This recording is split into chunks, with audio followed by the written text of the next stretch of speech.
Good afternoon. Good afternoon, ma'am. May we meet you? Yeah, my name is Thomas Femi, and I'm a native of Ogun State, Ijebu to be very precise, and I'm the chairman of Cycling Association of Ogun State, likewise a board member of Cycling Federation of Nigeria. Yeah, Mr. Femi Thomas, please can you briefly tell me about you, a little about your background, just for maybe 2 or 3 seconds. I was raised by a single mother, and I grew up within 4 corners of Lagos State. That means I was born in Isolo, grew up in Lagos Island, moved to Mushin, from there to Alagbado. So from Alagbado I moved into Ajegunle. So I share Lagos sense, if I have to say. I was born to be a Lagosian. It's been a very great experience while growing up. Being an indigenous of Lagos State and growing up in Lagos State is very a huge experience for me, and over time it's been great because I'm part of products which have gained a lot from the system that puts Lagos on the platform to the world, because I went to Success Model School. That's from primary school, and then at my secondary school level, I went to Sarigomo Secondary School in Orile, and my university level, I went into Unilag. So ever since, it's been wonderful.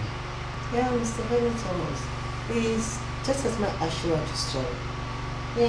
Since being a Lagosian, you can tell me a little about what you know about Asiwaju Bola, the president of Nigeria now.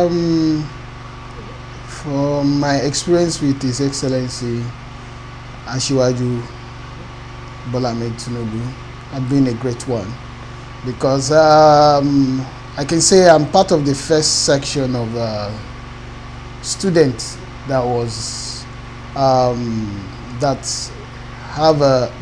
paid, that he paid their WAEC school fee, their WAEC fee, and NECO. I was part of the other system, and then I'm part of AD party right from the beginning onset in Ajegunle. So I have a lot of yes, I have a lot of testimony to give when it comes to my Asiwaju's, my story of Asiwaju, because tell most of the Nigerians about your own story of Asiwaju, so that the youth of Nigeria will know who is Asiwaju. Yeah, meeting him for the first time, I met him at Costain, and that day changed my life.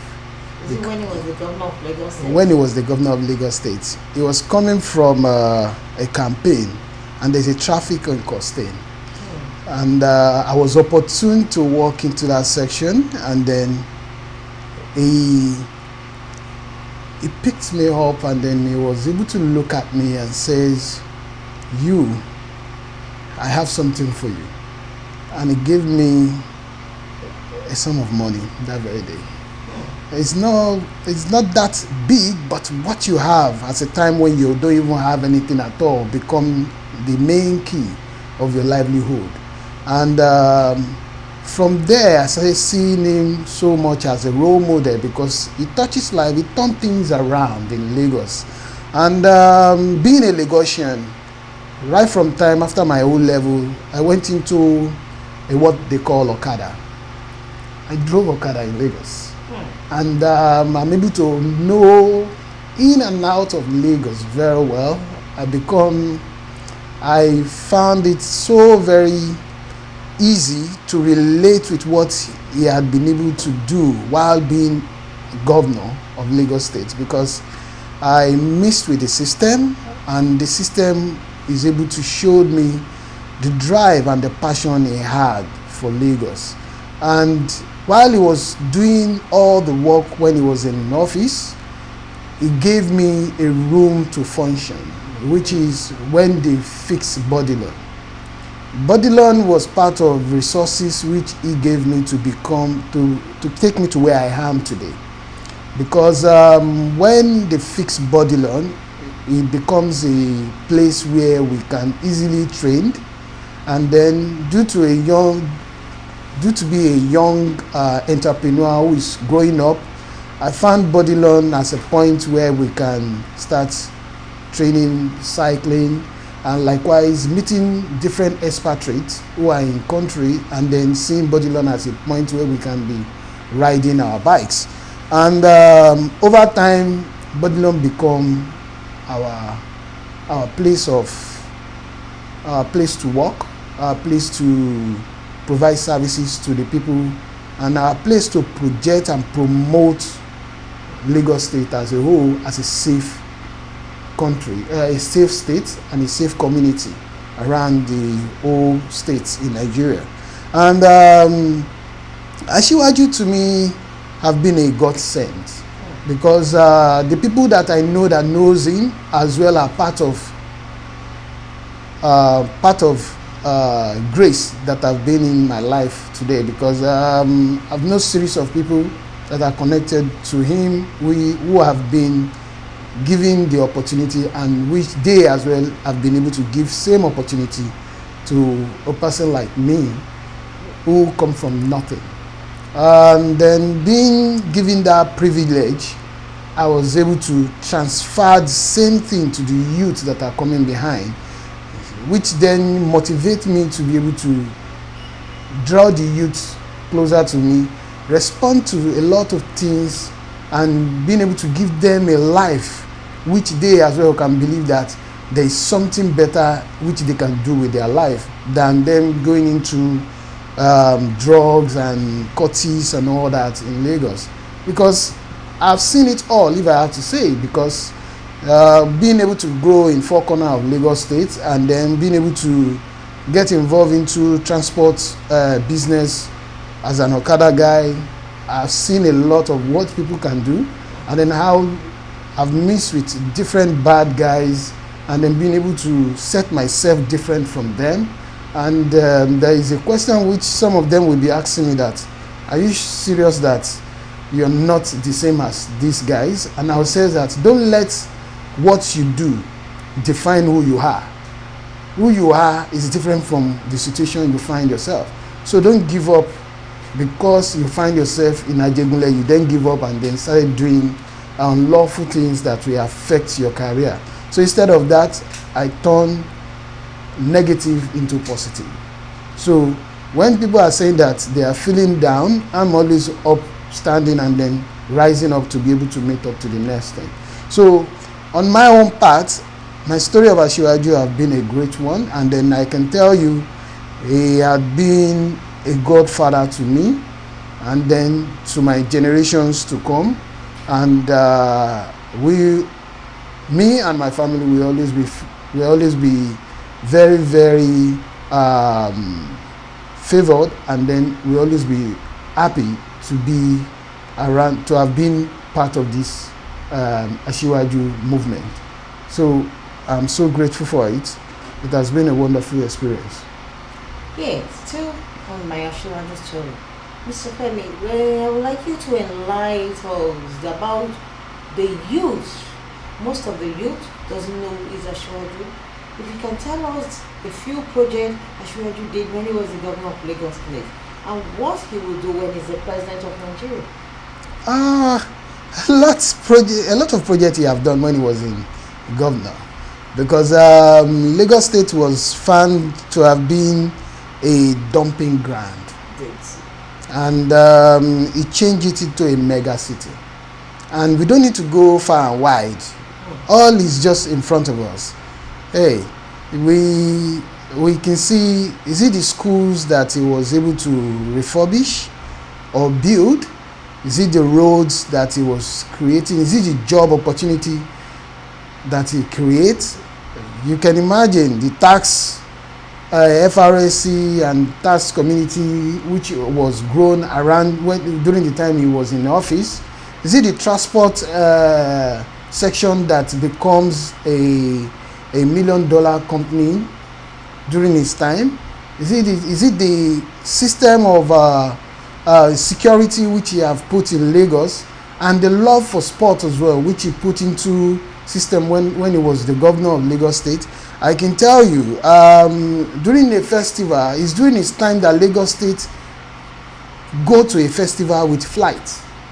That's how much passion he had, and he knew that there is a lot of youth. There are a lot of youth. 80% of youth in Nigeria, in Lagos State, are engaged in sports, and he believed that's a large place he can be able to touch their lives. And even doing that only, do you know how many people that have rose up just to be given such opportunity which he has given to those youth in that years, and those who have been even inheriting and then being able to work in the system which he had created? Is it the Loma that he created, which giving the job to the old and the young ones who are able to get make a ends from what they are doing? Or is it the National Roads Union which he was able to empower and then give them a life, bring the guys who are nothing from nothing to something in the street, giving them an opportunity to be able to see life differently from what others are seeing it, and then being able to change their stories? Is it the Water Corporation which he was able to put into work when he was in office? There is a lot of things that we can be talking about Asiwaju Bola Ahmed Tinubu that he have done for us in Lagos. And with what he have done in Lagos, for the younger ones who haven't known him as much, I believe it's the right time for them to witness what he can still do. Because I can tell you, I'm not from the first day that he announced that he's going to be the president of this country, I've been practically happy and so buoyantly sure that there will be a turnaround in Nigeria. And I can tell you, within 24 hours, every one of us sees it. So that tells you that within the period of time he's going to be the president of this country, we are going to move mountains. Mountains are going to be moved. And it's going to be a positive stories for every one of us. So I'm looking for the brighter future. Yes, forward to the brighter future. About Asiwaju, in aspect of your own view of Asiwaju, let's talk about sports now. You are into cycling. Yes. And in sport, what actually do you want Asiwaju, being given a minister, when you have a minister of sport, what exactly do you want Asiwaju to do in terms of sport? In Nigeria, because if you see, our sport in Nigeria has come down. Yeah. It's not like before. Mm-hmm. So, that's a very good question, because I can tell you, since His Excellency had left the governor's office in Lagos, we haven't, the sports in general in Lagos haven't enjoyed that kind of response anymore. And I can tell you, in cycling, there have been a lot which the president will be able to do, even in sport in general, because I believe there is a lot of role for us, for His Excellency to play when it comes to sports in Nigeria. From the previous, from the past history of the past president which was there, we see all what have happened, and then till now everything is like zero, nothing is moving. But I believe that for him to have resumed office, we are expecting a lot. And then what we would actually love to have first is for us to first have a privatized sport in Nigeria, giving the room for a private sector to come in, and likewise giving an opportunity to the private sector preparing a robust offer, a robust advantage for organizations who sponsor sports to be able to have a tax rebate and all that, which can as well motivate them to sponsor or support sports in Nigeria. Sport is a huge industry which even the government can't fund alone, but needs a private sector's fund. And the only way we can get a private sector fund is for us to give them a value back for their money, which means we need to create a system that can attract them to sports, giving the opportunity to the youths in Nigeria. Because I can tell you, as I said before, 80% of Nigerian youth are involved in sports. 10% are in school, 5% are working. So the remaining 5% are involved in something else. Sports are the things that are giving them the opportunity to stay away from unlawful acts. I can tell you from experience, most of the youth that I have around me would have been, even including me, I might have ended up being an armed robber, or being a drug pusher, or end up being a threat or a suicide bomber to my, or even a security risk to to my beloved country. But sport are really giving me a life to go through, and then being able to see the light brighter in the darkness which I came out from. So there is opportunity for youth through sport, and there is security, and likewise there is employment. There is going to be a lot of system that will benefit if there is a focus and full concentration on sports to grow in Nigeria. Yeah, we're still talking about Asiwaju, and we were talking about sport. What exactly do you want him to do in that? Because we've been having a lot of, I think, in 4 or 5 years, I think we have not had any good competition in Nigeria now. Yeah. You know, now this is Asiwaju that knows they have passion for sport. So exactly, because we want sports to come back to Nigeria. Yeah. So what exactly would you want the president to do when he is now in the office? So even before he will brings out the minister, let something be done in sports now. So what exactly do you want him to do in sport even before we have minister? Yeah, I believe we should be able to have a competition. We need to go back to the olden days where we have school games, we have principal corps, we have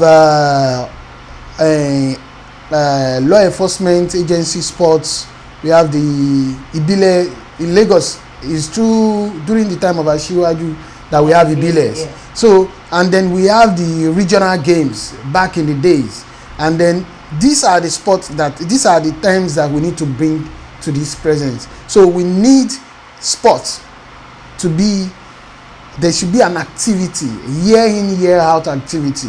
We need World Championship to be organized in Nigeria. We need the Olympics to even as well be organized in Nigeria. We need a lot of activities around sport that should come up. We need zonal or regional events to come up so that we can grab the youth, being able to discover the youth talent, and then being able to put them into the system and put education behind it as well to go further. Likewise, we need our youth, our younger ones, to be able to see a better future. We need them to be able to train right. We need equipment. We need standard pitches, standard feeds, standard equipment to be able to train the younger ones. Which land is there for them to do? Yeah. We have so many lands. A lot. You won't believe it. We only have one velodrome in Nigeria. And it's the best in Africa, if I have to say. It's the best in Africa. That was built during Yes, and that was during Koja. So that only one is in Abuja. And Nigeria, if I'm not wrong, Nigeria is number 4th in the world stage, in sprinting, in carry, in track events, in the world. We went to World Championship. A female cyclist, the female team went to World Championship and they were able to perform. Because, yes, in cycling, because we just have one velodrome. What if we have one in each state? Yes. Do you know what it will have been? Do you know how much of talent that will have been discovered? Do you know how much of impact that will have put into system for us in Nigeria? Do you know how much tourists it will have attracted? Do you know how much investor will have come into Nigeria because we have such resources? A lot of things that Nigeria can stand to benefit. Mr. President, what do you want to tell Mr. President about the melodrome? So the melodrome should be around the 36 state of, yes, so that we can have a good cycling event. Mainly, I believe that it's not bad if we have the velodrome in each state in Nigeria. And for us to have a velodrome, it keeps us in one spot to be able to do an event at a spot without going out. And likewise, we want to be able to have a national event that Nigeria can say that we are organizing national events. We have a tour that was organized back in the days in Nigeria. Where are those tours? They are dead. And during the time they were organizing it, a lot of expatriates came into Nigeria to participate in this event. Because we don't have good people that knows about sport. Yeah, in Nigeria. So that has shown you that there have been a lot of step back from what the sport could have bring to us in the past, and throughout this very moment, we haven't been able to see value to it. A little small, the younger countries who are around us, our neighbor countries, Benin, are doing tour. Togo's are doing tour. Cameroon are doing tours. Mali is doing tours. Cote d'Ivoire is doing tours. But what happened to Nigeria? Nigerian tour is nowhere to be found. And this is affecting us because mainly South Africa have a national event which they do yearly in cycling in South Africa, and 40,000 participants come all over the world for that event. A lot of things during the tour, during the event, there's a lot of tourism attraction events going on. You have people going from one place, going to historical parts, going to mountain, Cape Mountain, going to zoo, going to all sorts of resources that they have in South Africa. Why can't we have the same thing in Nigeria? Why are we having all this banditry around? It's because they are not engaged. If they are engaged, they won't have the mind to be thinking about banditry. They won't have the mind to be kidnapping people. They won't have the mind to be having a time to be doing yahoo. The younger boys who are doing yahoo are doing unlawful things, or the drug addicts which have been a thing of a normality to Nigeria nowadays won't have been there, because they will have been engaged with sport. They will have been able to understand what it means for them to be able to be effective or to be in their form when they are doing sport. So all these things have diverted the attention of the youth towards bad things which are going around. Some of them end up in jail. Some of them end up beside the road. You see them running mad, having a psychiatric issue. Some of them become a disaster to the community. Some of them become a nuisance around. I traveled one day and then I went to Austria. Someone was looking at me. Why will you, as a Nigerian, say that you're going back to your country? I said, why not? It's my country, for God's sake. I can't stay here because I love what I'm doing. I have youth which are around me, which I have to feed, which I have to engage. And what did I engage them through? It's through sport. It's through sport. So if I haven't picked those ones up, if I have stayed behind in Swiss and then say that, hey, I've escaped Nigeria, what will be the life of those youths that are gaining from the system I put on ground, which I was opportune to put on ground through this, through Asiwaju? What will have been the end of them? They will have been somewhere else. So for us, I believe that sport needs a full attention. We need competitions to be organized. We need private sectors to come in. We need infrastructure around sports. We need equipment for them to be able to feed into all sports in general. Because I won't be greedy to be talking about cycling only. Yeah. So you have the confidence that the president would do that. Oh yes, confidence? I do. Even I have more than confidence. I see it being achieved already, because with the person with His Excellency which we are talking about, I know him as a man of dignity and a man who set his eyes on the goal, and then who think even ahead of you that he was saying, to be able to know what to do. And I can tell you, even before me talking about it, he had already made his decision for this to happen.